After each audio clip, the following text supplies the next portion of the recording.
আপনি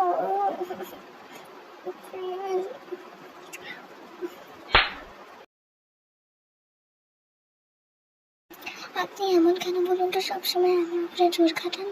I am sorry দে। দাদা, আমি কি ঠিক শুনছি মিস্টার জিউন চ্যাঙ্গক আমায় সরি বলছে? আমি জানি দে, আমি ভুল করেছি, তোমার সাথে জোর জবরদস্তি করা আমার একদমই উচিত হয়নি, বাট দে, বলতে পারো আমি কি করব? আমি যে তোমায় দেখে আর নিজেকে কন্ট্রোল করতে পারি না। তুমি অন্য কোনো ছেলের সাথে কথা বললে আমার রাগ হয়, তুমি আমায় ইগনোর করলে আমার কষ্ট হয়। বলো না দে, আমি কি করবো? স্যার, আপনি কি আমায় ভালোবাসেন? আমি জানি না দে, আমি সত্যিই জানি না, বাট আমি এটুকু বলতে পারি যে আমি তোমায় পছন্দ করি। তোমাকে প্রথম দেখার পর থেকে আমি তোমায় পছন্দ করি। তোমার প্রতি আমার কেন জানি না একটা আলাদাই ফিলিংস কাজ করে। আমি জানি যে আপনি আমায় পছন্দ করেন। চলো না দে, তাহলে আমরা বিয়ে করে নিই। বিয়ে হয়ে গেলে তো আমরা একসঙ্গে থাকতে পারবো। স্যার দেখুন, বিয়েটা সারা জীবনের ব্যাপার, এভাবে তো আর হুটহাট করে সিদ্ধান্ত নেওয়া যায় না। দে, তুমি কি আমাকে পছন্দ করো না? আমি জানি দে, তুমিও আমায় পছন্দ করো, না হলে তুমি আমার সাথে শুতে না। দেখুন স্যার, সেদিন আমাদের মধ্যে যা হয়েছে তা ভুলে যান, দ্বিতীয়বার কখনো আর এই ভুলটা হবে না।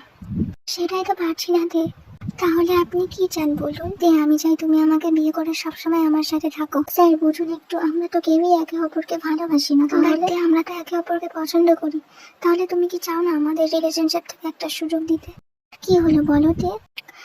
ভুল যখন আমরা দুজনেই করেছি, তাহলে একটা সুযোগ দেওয়াই যায়। আচ্ছা ঠিক আছে দে, তাহলে চলো আমরা 1 বছরের কন্ট্রাক্ট ম্যারেজ করে নিই। এই 1 বছর সংসার করে আমরা যদি একে অপরের সাথে অ্যাডজাস্টমেন্ট না করতে পারি, যদি আমাদের মেন্টালিটি না ম্যাচ হয়, তখন তাহলে আমরা ডিভোর্স নিয়ে নেব।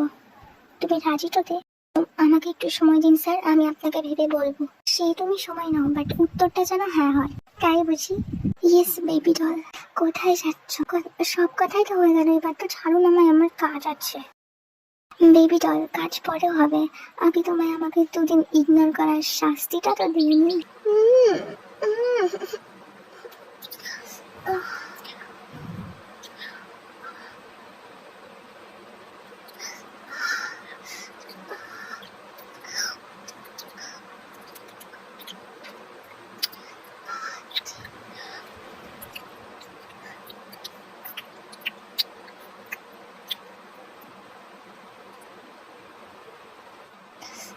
Are you ready?